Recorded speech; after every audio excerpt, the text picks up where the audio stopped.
The start of the film, we are submerged in the climate of the model business, exuberant roads of a megalopolis, stylish photograph meetings and ads highlighting renowned marvels. A horde of fans that impersonate them examine the public activities of their deities. More than anything on earth, they need to come a piece near their magnificence. Behind the scenes, we hear an off-camera voice of the fundamental film character, a top model named Liliko. We comprehend from her words that notwithstanding being the neighborhood excellence symbol, she is profoundly troubled. She has become fatigued of the glimmering lights and the camera shades, and she trusts a lot of that this will end soon. Somebody types Liliko's name in a web search bar and cautiously sees her photos. It is an examiner dealing with some case. In his office, having concentrated on her photographs, he tells his associate that any fame looks like a disease. Thusly, the partner asks whether there is new data about that facility. The investigator expresses that after tax avoidance they began to deal with the payoffs for the legislators as well as the quality of kids' organs and medications. In the meantime, the right hand is taking a gander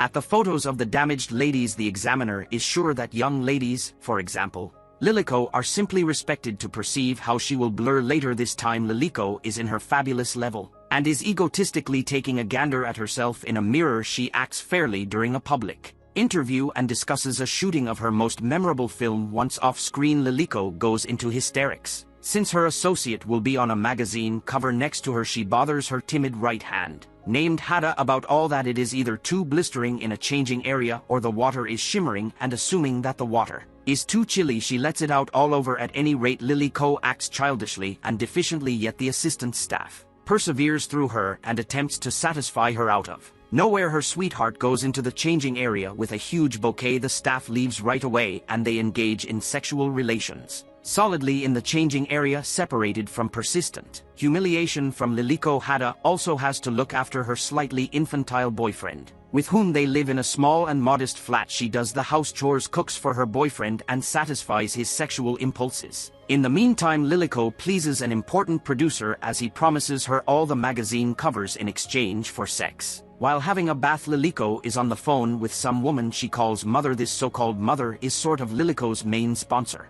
and so she constantly tells her what to do. Once home, Liliko takes off her clothes, lights a cigarette, and admires herself in the mirror again. She adjusts her bangs when she notices some black spot on her forehead. For the first time, she screams out in horror. A makeup artist tells the mother about the mysterious spots on Liliko's skin. The mother reacts calmly, explaining that this is all because of plastic surgery. According to her, practically everything in Liliko's appearance is a fake. That is quite worn out. The mother gives the makeup artist an expensive ruby ring in return for keeping Liliko's secrets and loyalty to her. In the clinic, the doctor comforts Liliko and promises to fix everything. Suddenly, some woman screaming emerges, accusing the clinic of disfiguring her. While they try to calm down the woman, Liliko notices numerous hematomas and bruises on her. The doctor complains about the mad woman, explaining that the beauty needs to be renewed annually. One needs to earn a lot to do this, and in order to earn a lot, one needs to find a job. This is something that the woman has not done. The mother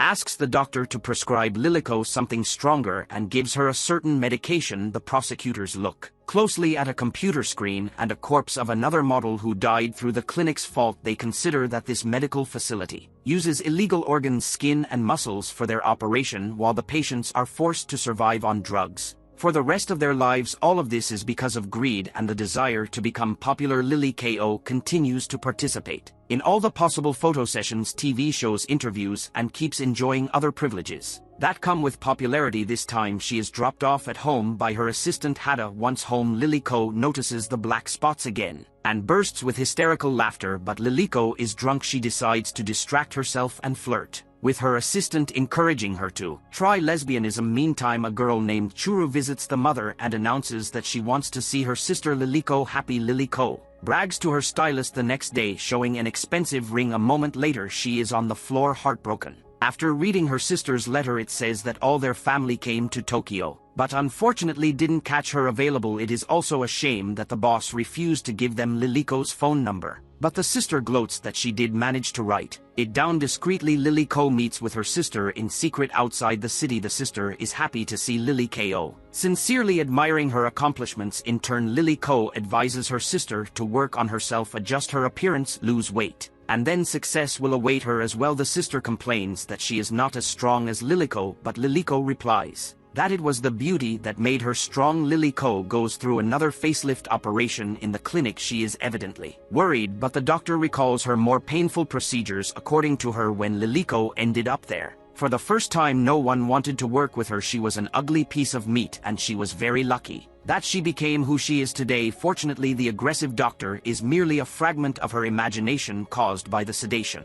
Once again refreshed, Liliko is ready for the new challenges, and she is all shining on a red carpet. She ascends a stage, where the fans cheer her and take photos of her. When asked about the secret of her beauty, Liliko answers with a standardized response. Talking about yoga and diets, the prosecutor watches her on a TV, and his assistant remarks that Liliko somehow got under his skin. The prosecutor calls this a normal professional curiosity, since he associates Liliko with an idea of helter-skelter, meaning total chaos. According to him, she is their bargaining chip in this chaos. So they finally have to meet. In the meantime, Liliko decides to have a snack when the mother enters and accuses her of gluttony. In turn, Liliko accuses the mother of sending very little money to her family. The mother answers that most of the money is wasted on Liliko's whims. What is more, she needs to take back what she invested in her. The mother also reminds Liliko that she must be grateful to her, since she was nothing before. A secretary suddenly interrupts their conversation, presenting a young and promising model named Kazui. Everyone is so crazy about. She is only 18 years old, and she is already a new idol of the youths. Liliko looks at Kosuke with anger and envy after recognizing her own future replacement, and now they participate in the photo sessions together, jump, hug, and smile at each other. But Liliko is definitely not happy about her new friend, since her star status is slipping away right before her. The fans' preferences change rapidly, and now everyone wants to look like Ko's way, whereas Liliko consumes sedatives and gradually takes a back seat. Liliko runs around a roof in a fit of hysterics. She is followed by the stylist and the assistant. While on the very edge, Liliko cries out and asks who found this Kosuke. No one needs her anymore now, and she no longer wants to do it all. Once getting there in time to help, the mother lowers her guard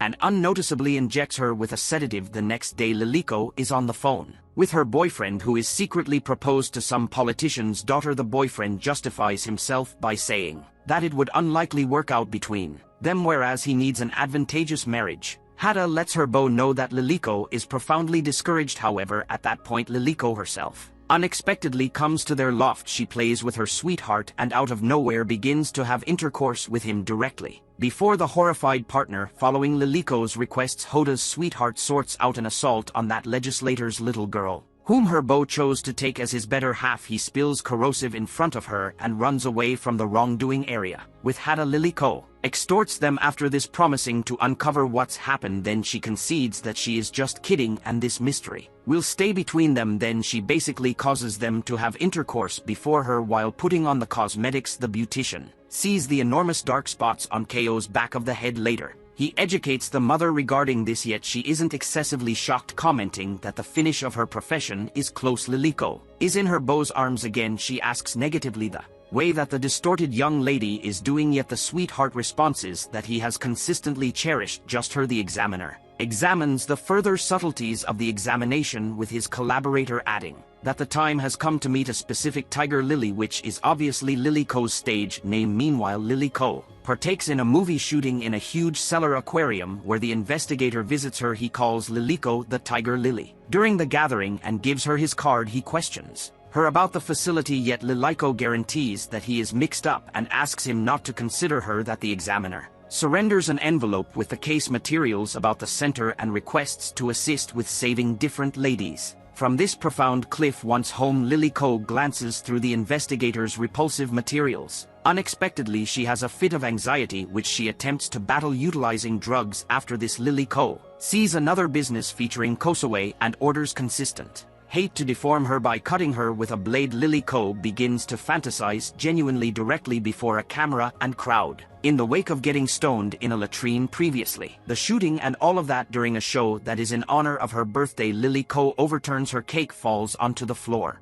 and panically fights off the studio decorations that came to life. Meanwhile, Herutâ chases Kosuke, catches up with her in a secluded place, and takes out a knife, indenting to follow Liliko's order. But Kosuke reacts calmly, assuring Herutâ that she is not against such a fate. According to Kazui, her whole life is a complete fake and doesn't even belong to her. Surprised, Herutâ doesn't dare undertake the deed, having found out that Herutâ couldn't follow her order. Liliko beats her up and hysterically runs outside into the pouring rain. She drops her pills onto the wet road and eats them right from the puddle. She starts to hallucinate and shouts all over the street again. Herutâ finds the materials about the clinic in Lilyko's flat, puts them into an envelope and drops them into a mailbox. The journalists rush to Lilyko's home right away, asking her about the clinic and its dark doings. Yet it appears to be that Lilyko appreciates it since she is the focal point of consideration. The fans anxiously examine Lilyko and her plastic medical procedures. She is stylish once more, however it appears to be that nothing can help Lilyko. Her mind is totally immersed by the fantasies. Her body is covered by the dark spots and her hair drops out in bunches. Meanwhile, the bosses suspend the investigator from the case because of the break of data to the media, yet he vows not to surrender. Lilyko is delightful by and by, and in her creative mind there is one more fictitious gathering with the examiner in a vacant theater. She lets him know that she will stop everything except the examiner talks Lilyko out of this, since nobody will see the value in her penance, and she shows up before a full crowd of writers to discuss the first occasions. Various mouthpieces are before her and the spotlight appears to be unending. The crowd falls quiet. Lilyko gets up, takes out a blade and cuts herself in the eye. Once an uncomfortable silence is past, the writers begin to take photographs again. Lilyko falls onto the ground and the fanciful red plumes coat her. All of Lilyko's colleagues affirm in a cross-examination room, and the fans energetically talk about different hypotheses, expressing that there probably been PC illustrations rather than Lilyko,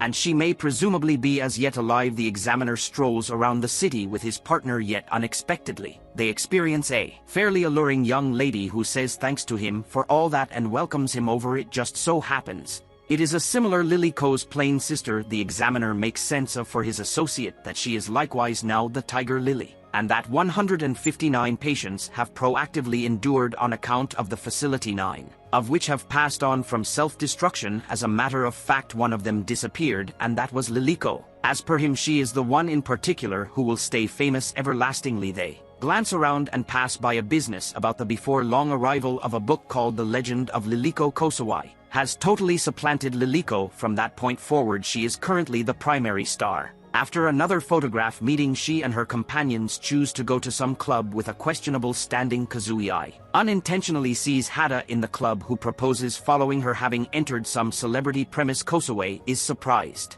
when she sees Lilyko really alive, yet one looked at. She is wearing a crown. She is perched on a high position, grinning. Thanks to everybody for watching. Buy into our feed and recommend films in the remarks which you might want to see from us. See you soon, you.